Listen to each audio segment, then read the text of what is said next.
Hey yo, you guys don't see my face often, but I met up with Stein so we could discuss our respective performances and how we feel about the future of what we chose. 3 months ago, I started an investment challenge, the CSGO market versus the stock market. We both put $250 USD into our respective markets, but then on top of that, we also put $250 each into the crypto market. Now that the 3 month period is over, we met up, we discussed how we feel about how we performed and how we feel about the future of what we invested in. I will have his section in my video and my section will be in his. Without further ado, let's go. Now, under recent circumstances that have happened since the 14th when we met up, I would unfortunately have to report I'm currently sitting at 42%. By far, my best performer was the Stockholm 2021 Challengers capsule, and prices have continued to dip. My second best performer, funnily enough, was the Dick Stacy sticker. Third was the revolver case, which I put the largest investment into, and the rest, they just did their job. And if you're wondering how crypto went, not good to say the least. So I'm going to forget that ever happened and stick to CSGO. My first pick for this challenge was the revolver case, since I'm going to pick from the three main categories of the Counter-Strike market, which are cases, stickers, and skins. I thought a case would be the easiest consideration. Well, not at the time I purchased. Cases had already started rising in price, and I needed to find something that hasn't spiked or just buy into the hype. I eventually decided to buy into the hype. The revolver case has one main purpose: original knives. Sure, the Royal Paladin and Point Disarray are cool, but not cool enough to spend money on a key and open one of these cases. The value lies within the knives. Original knives, original finishes. That means Karambit case hardens, bayonet fades, crimson webs. If you want one of these knives from another case, your cheapest alternative is the Vanguard case, currently 4 times the price of the revolver case. When you look at the price point compared to quantity on the market, that was the deciding factor for me. Still relatively cheap, likely because the skins are just bad, but eventually should build demand from people trying to hunt OG knife finishes. I'd say 50% profit means the strategy worked. At the end of the day, I will be keeping these cases.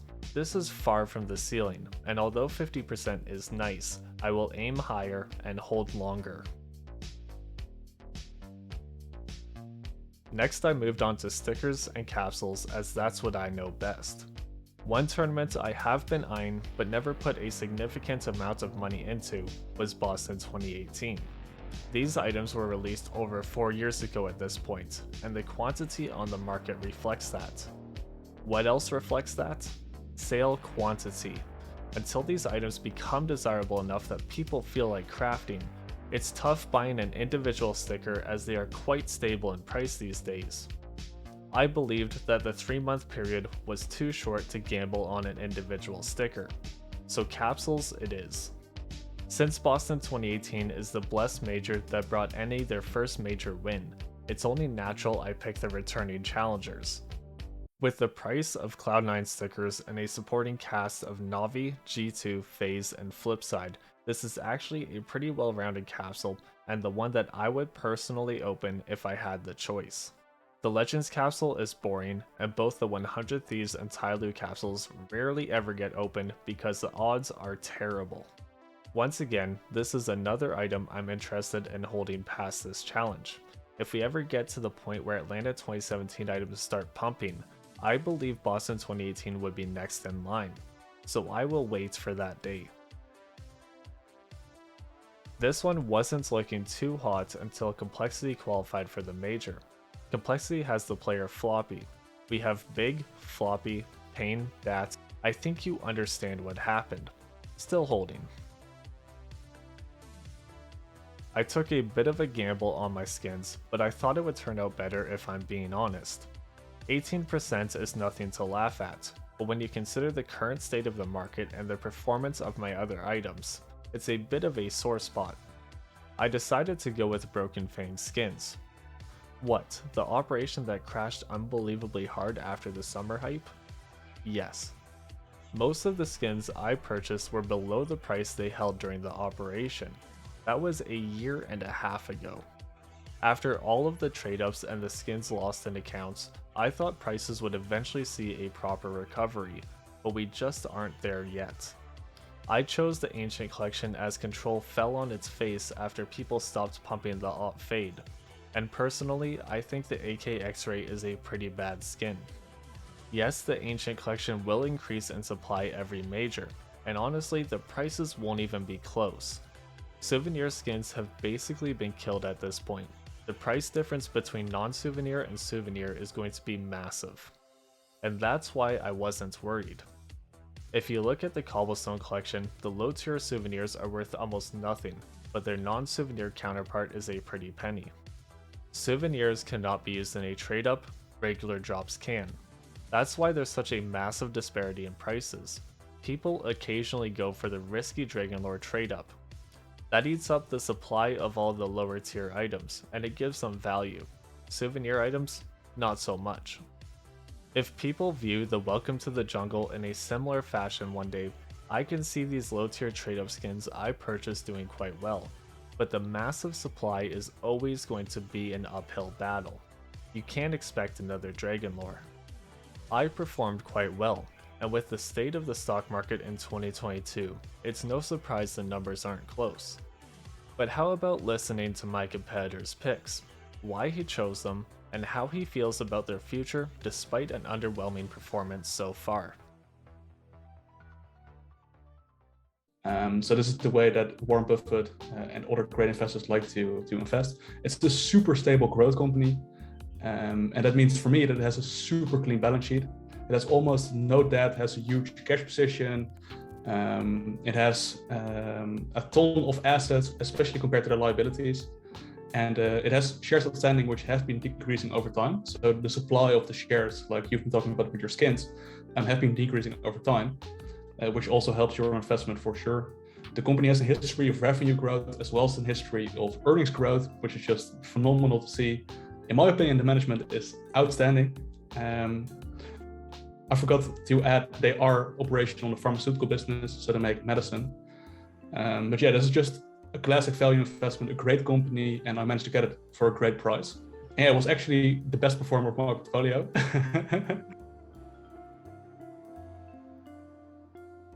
Well, on to the next investment I've made is Cratomic, ticker symbol CRAT. This is actually an investment I made to play the electric vehicle revolution. So my thesis is that in a couple of years from now, there will be significantly more electric vehicles on the road than there are today. 10 years from now, 20 years from now, 30 years from now, I believe strongly in that trend. And as an investor, I would like to profit from that trend if possible. But my trouble always was that electric vehicle companies are, quite expensive from a valuation point of view. So if you look at Tesla, it's just, for example, it's a pretty expensive company on a price to sales, so revenue, or a price to profit ratio. It's just an historically expensive company. So instead of investing in those, in my opinion, overvalued companies, I started looking at the supply chain of electric vehicles, and I stumbled upon graphite, which is, as you probably know, like 50% of a lithium-ion battery in weight, in some cases, which is insane. And I foresee a huge gap in supply and demand for graphite for at least decades to come. So Cratomic and another company we'll talk about in just a bit are my two main electric vehicle investments. And yeah, I'm really bullish on these two for the long term. But we got to be aware that these are startups. They aren't profitable just yet, which makes them a risky investment. And that is also why they didn't perform as well on this time frame, as we'll see in just a bit. If I can interject real quick here. Just, sure, go ahead. From reference from what I know. In Canada, I watched their breakdown of how they're dealing with their environmental goals. And they hope to aim at, I think, 90% zero emission vehicles by 2030 being sold in Canada. So like long term, investing in the whole, I don't know, if you want to go hydrogen you can, but mostly electric, just trying to cash in on that boom, I think that's just a great idea. I think it'll work out for sure. I love that you bring this up as well, because there are actually two main types of graphite. And as I said, graphite is a huge chunk of a lithium-ion battery. But the first type is synthetic graphite, which is really expensive to make, first of all. And it also takes a lot of energy to produce that kind of graphite. But that is the main type of graphite we currently use in batteries. And I'm actually investing in natural graphite producers. So these are companies that mine the graphite out of the ground, which is way more environmentally friendly from a carbon emission standpoint. So I love you bring that point up of Canada aiming for 90% emission-free cars on the road, because these two companies will help with that revolution for sure.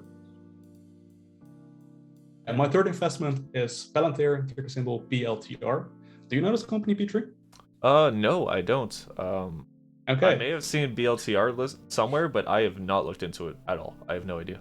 It doesn't matter. It is a tech company which tries to produce the operating system of a modern enterprise, and they mainly focus on big data and modeling that data so companies can use their data more efficiently.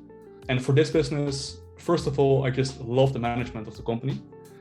Peter Thiel and Alex Karp are two of the founders of the company, and I just think they are true visionaries, and I really like what they're doing with the company, and I do believe they'll make this company a success on the long term.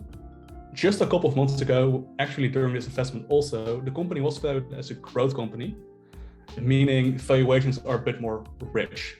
We were expecting a lot of growth, hence investors were willing to pay more for those companies. As we saw now during a couple of quarter releases, the growth has slowed down a little, hence the valuations have dropped significantly, which is also why the company hasn't performed as well for the challenge, which I'm quite bummed about. But yeah, the growth is still above the management guidelines for the following years, and I'm still super bullish about this company. And I do believe they truly have a competitive advantage in the software space, so that's why I'm bullish on Palantir long term. Yeah, it seems like just the time frame we picked here was just unfortunate with everything that's going on. I mean, with our crypto, like, it's just brutal. And if we there's almost no point. Like, we lost half of our money doing this, and it's like, yeah, I believe in what you're saying here. I believe in what you've invested in, but just the time frame, it didn't make sense. It's just unfortunate the way it worked out. I mean, with 2020 hindsight, the time frame was the worst we could have chosen for growth stocks, for sure, and for crypto as well. But that's investing as well, and I like that we show this to the viewers too. This is also a very true part of investing, and in my opinion, this is when, if you're confident in the companies you've picked to invest in, you should double down by the bid. Time, all in. Double down time. Yeah. No, I think true wealth is created in times like these, where assets just plummet with no bottom in sight. Okay, on to the fourth investment, AMD, or Advanced Micro Devices. You've probably not heard about this company. Yeah, for sure. They make computer chips, CPUs and GPUs. A lot of gamers, but also people that work in 3D video editing will know about this company. I think at the current valuation, this is another classic example of a value company. They have really solid fundamentals, a lot of growth, continuous growth. Actually, they are accelerating in the growth, even though they are bottlenecked by supply chain issues, which is just phenomenal to see. Outstanding margins, profit margins, on both a gross and a net basis. So yeah, I just believe this is a truly great business on a fundamental basis, and I also love the management of the company as well. Hence why I picked AMD. But sadly, this one didn't work out either, as we'll talk about in just a bit. The fifth individual company I want to talk about is Nouveau Monde Graphite, so NMG, and this is my second EV revolution investment, basically.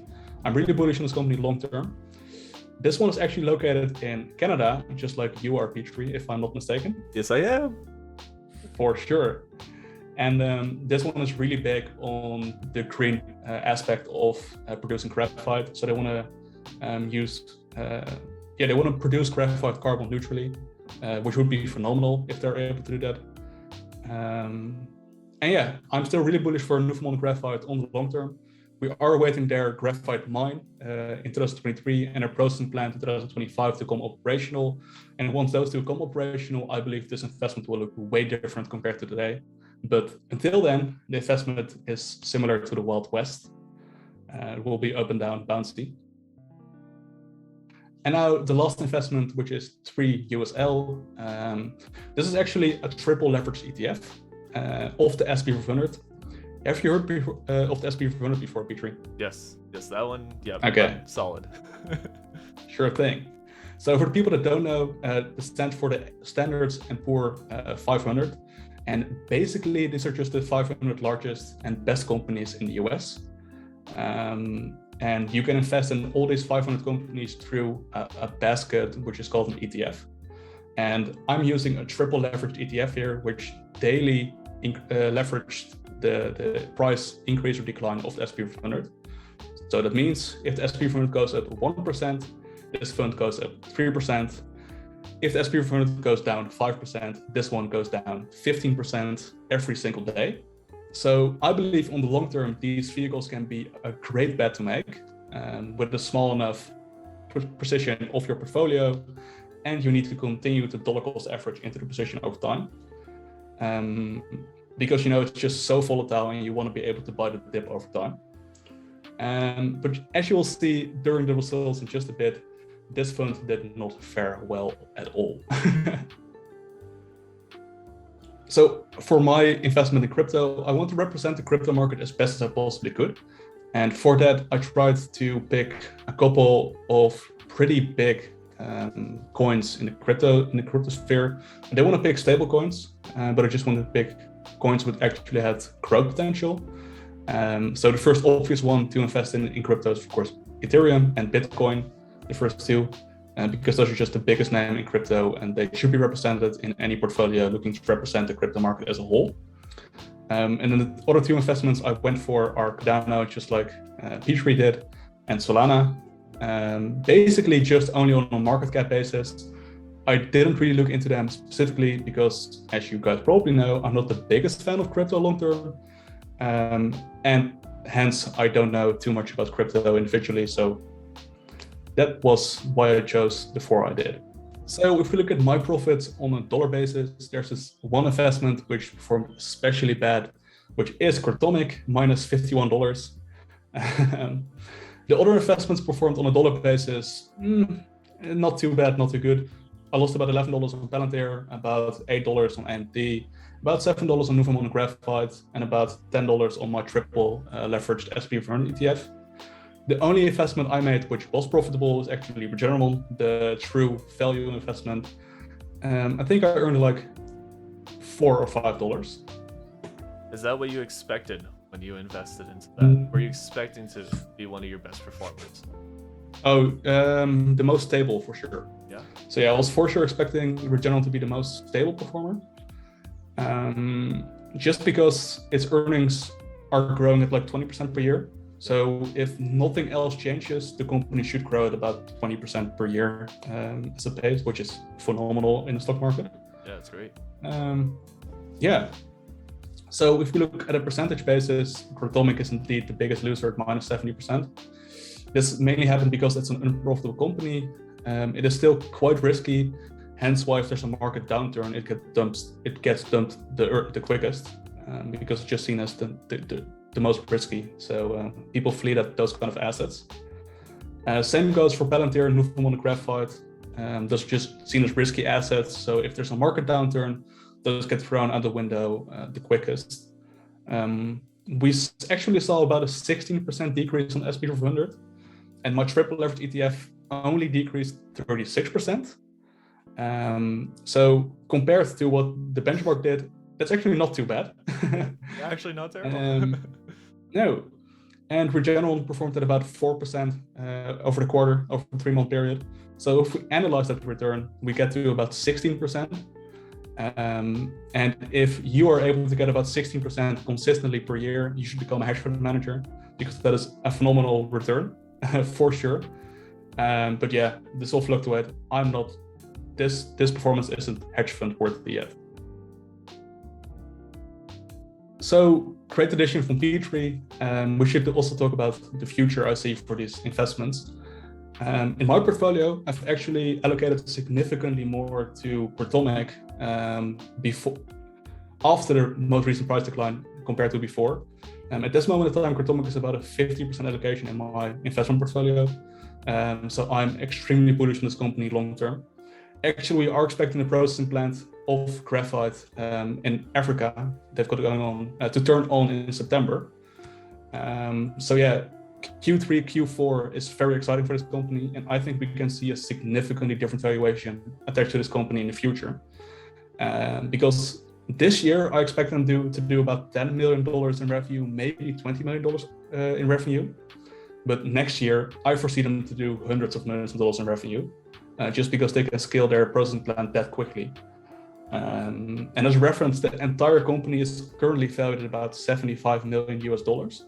So if they were to do hundreds of millions of dollars in revenue next year, yeah, you can imagine the valuation of the company to skyrocket in between. Yeah, that's Doing a little that's bit the of goal. that. For sure. And regarding Nuvam on the graphite, another pretty bad performer, I am really bullish about this company on a 2025 time frame. We just have to give these growth companies time. They are startups after all, and they need to get revenues before they can be valued as a normal company. Regarding my triple leverage ETF position, I'm extremely bullish on America long term. I think we will see significant earning growth in the entire American economy, hence why I'm that into leverage ETFs. For my own portfolio, I'm actually buying about 150 to 200 euros or about $250 a month of leverage ETFs to slowly build a position over time. And at this moment in time, since we are in a downturn, I'm increasing that dollar amount. So yeah, I'm really bullish about leverage ETFs long term. But yeah, if you are in a downturn, they will perform really badly. And yeah, I am still really bullish about Regeneron. I think Regeneron can become about a $1,500 stock in 5 years, I would say. And it's currently about a $650 stock. So I think it can 2x in about 5 years. That's what I'm trying to say. And I foresee about a 6x on a 10-year time frame from this point, reasonably speaking. So yeah, that's why I'm so bullish on the company. Earnings growth is phenomenal. And we just have to be patient. That's the main name of the game. Yeah, it was a bad timing to go in. Who knows if we do this 3 months in the future, what it's gonna look like. If we move this to 2023, who knows if you would have beat me here, because it's just really bad timing on your end. My market doesn't get affected by economy changes like this. Sometimes it even benefits it because people get out of those markets to enter the CS market. It's how people have been hedging some of these impacts that have been happening with COVID and the war and all that, and inflation. It's really interesting. Going into CS. So wow, my profits actually have possibly something to do with your losses. So if we do this, a year in the future, it could completely change. If we have the market coming back full strength, if we have a boom coming, the CS market might actually stutter a bit, might actually struggle. No, I kind of want to see how your stocks do in the future. I'm going to be holding all of the items I use for this challenge. The cases, okay. I think they're pretty cool. Mm-hmm. With those old knives, long-term potential should be great. The capsules, as long as the second major of 2022 doesn't come back with borderless stickers again, which is one of the most desirable points of these items, they should do very well. And the sticker that must not be named should also do very well. So overall, I kind of just want to hold everything here, and I kind of just want to keep up with how you're doing, whether you trade these around Sounds or fun. not. Even if we don't do anything about it, I kind of want to see how we compare in the future, because bottom line, I'll just keep them around like you do, and perhaps we can look back in 9 months from now, so at the one year mark, and see how our investments fared. Yeah, so should be fun, right? Let us know if you guys want to see that, if you want to see another update like a year or 9 months in the future, whatever. But I feel like the 3-month time frame was very unfortunate. I feel like it just really didn't work out at all the way it should have. So I kind of just want to keep up for personal reasons to see if I can even compare in the future. Maybe my items crash, and maybe a year in the future, he's up.